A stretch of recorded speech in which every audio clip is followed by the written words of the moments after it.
next speaker is, in my understanding, Brigadier Dr. Kabage.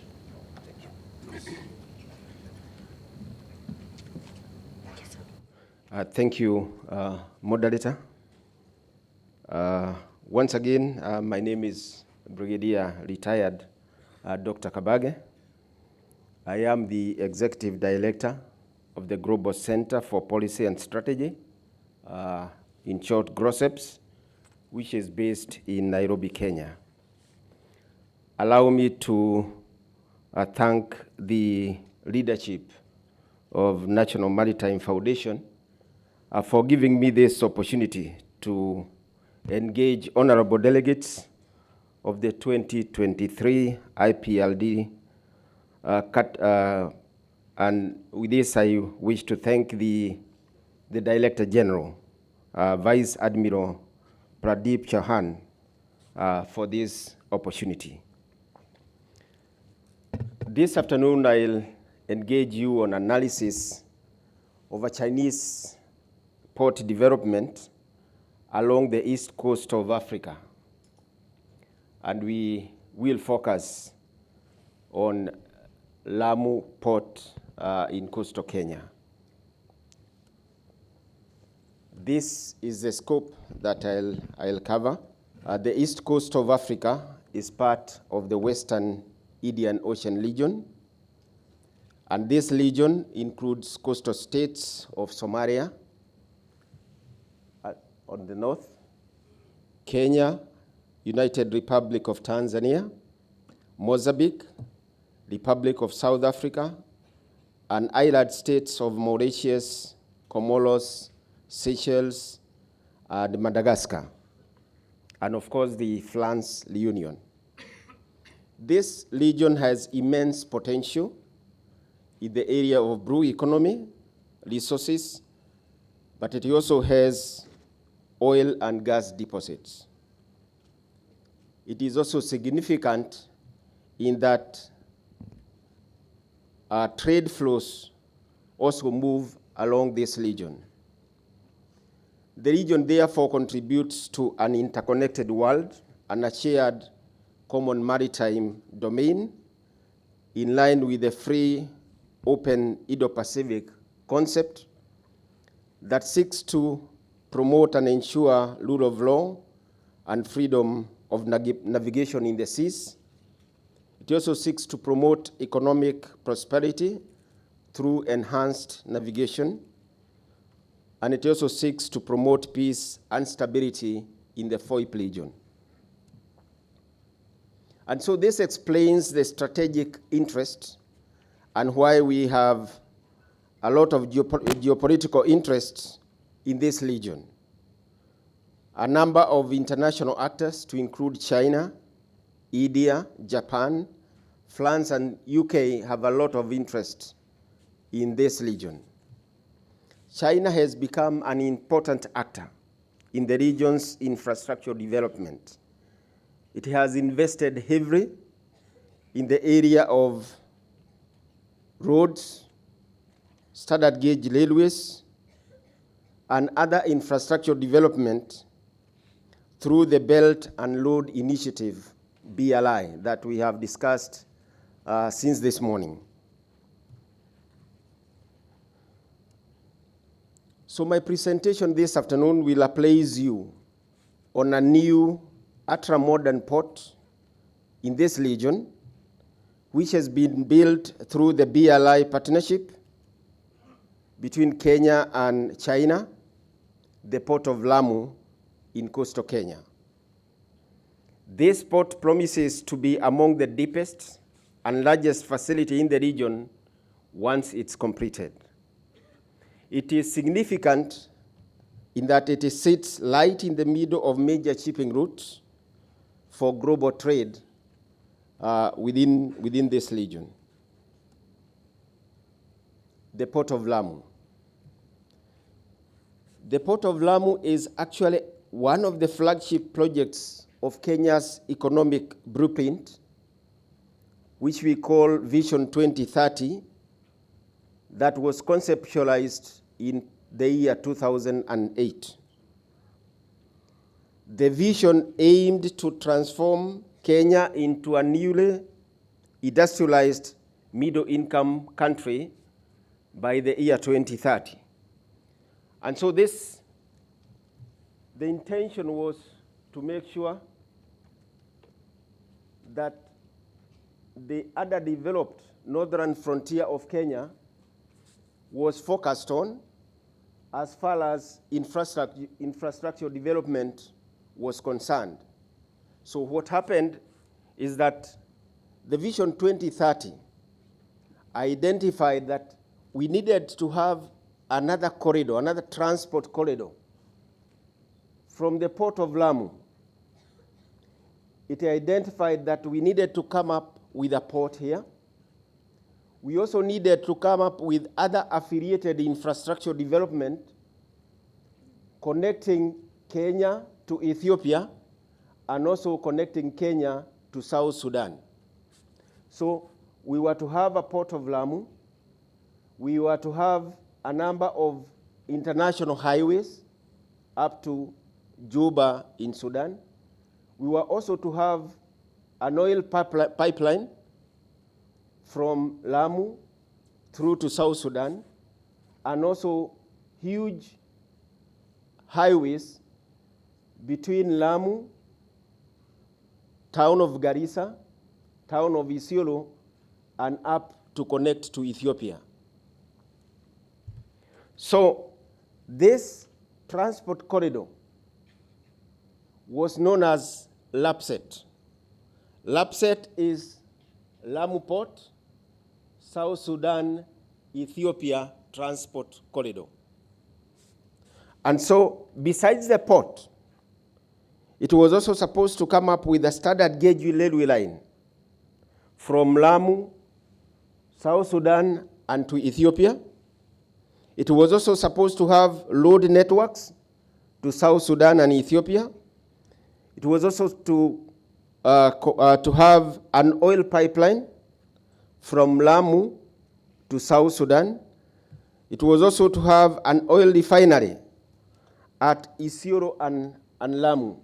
Isiolo is one of our major towns, and Lamu. So oil from South Sudan would be pumped through an oil refinery in Isiolo up to Lamu, and then it would be exported. Then we were also to have international airports at Lamu, another international airport at Isiolo, and another international airport at Lokishogio. And we were also to have, within that corridor, resort cities to enhance tourism within this region in Lamu,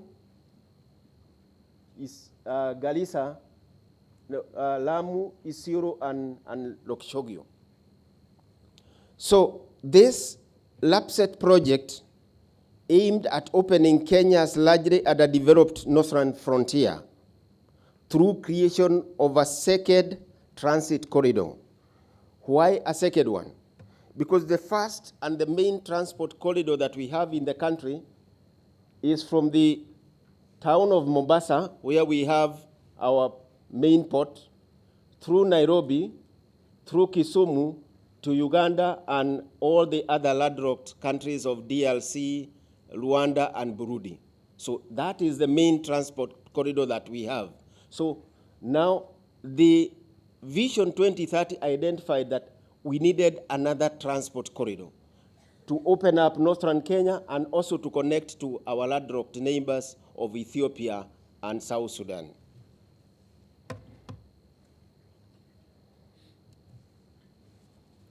So the port of Lamu is located at Manda Bay in this area called Kirilana.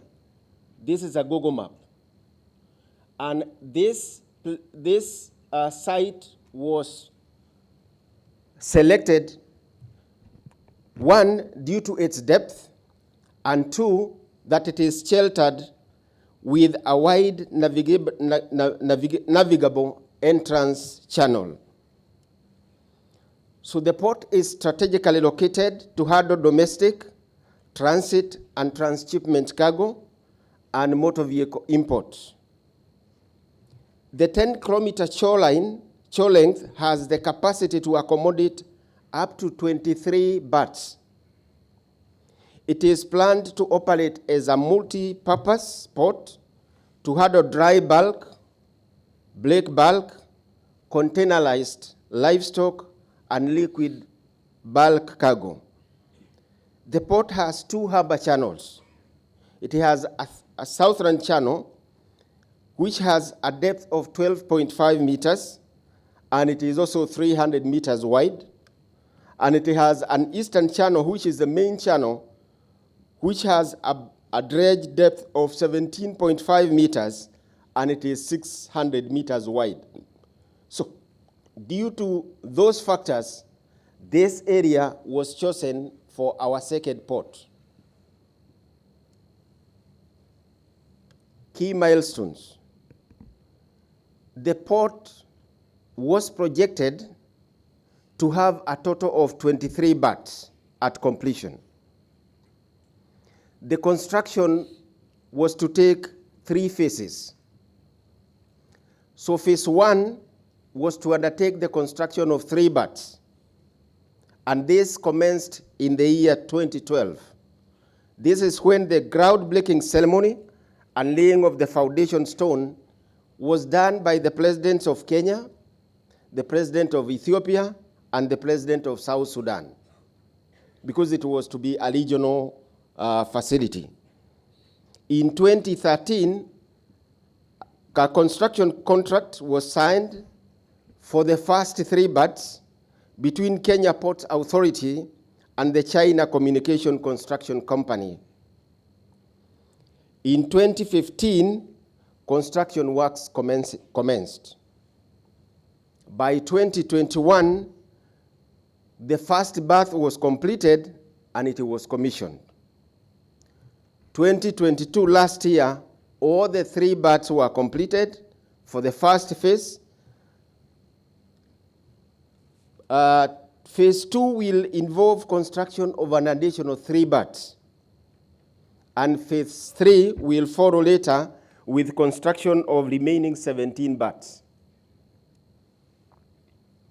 Operationalization. The Port of Lamu was operationalized on 20th of May 2021 by His Excellency the former President Uhuru Kenyatta. It has a complement of 170 trained and efficient workforce deployed at the port, and the bulk of them, about 100 of them, have been employed from the community to ensure that we address the issue of affirmative action. Dr. Walter, when he was discussing the challenges of BLI this morning, he talked about this aspect where all the labor is taken by the Chinese. In our case, we have made sure that we have sourced a good number from within the community. Equipment. To ensure the capability of this new facility, these are the equipments that are available at the new port. You can see on the slide.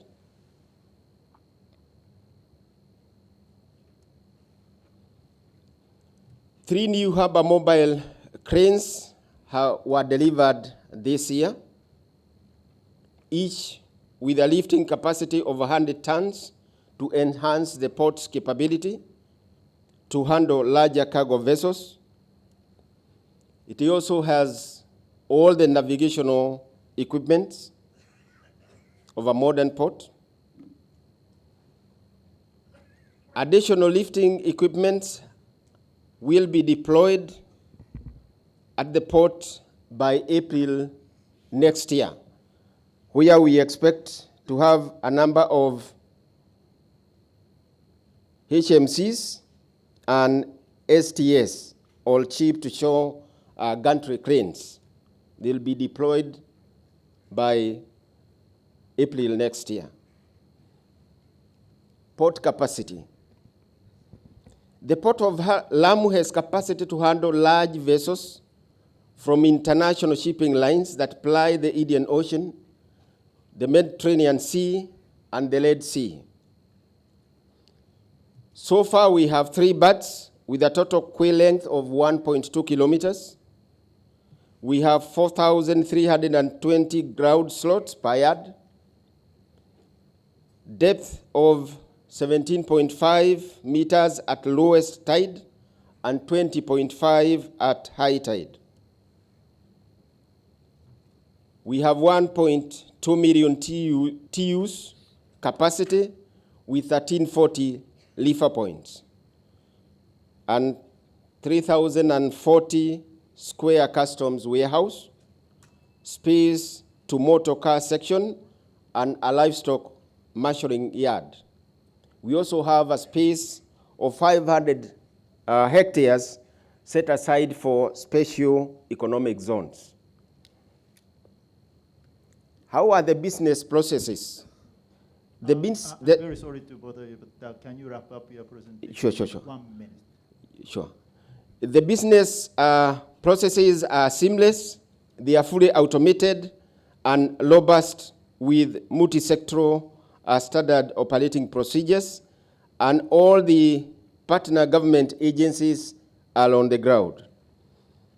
The security, the port is compliant with IMO set of security measures for ships and ports, and offers safety and security for vessels and cargo at the port.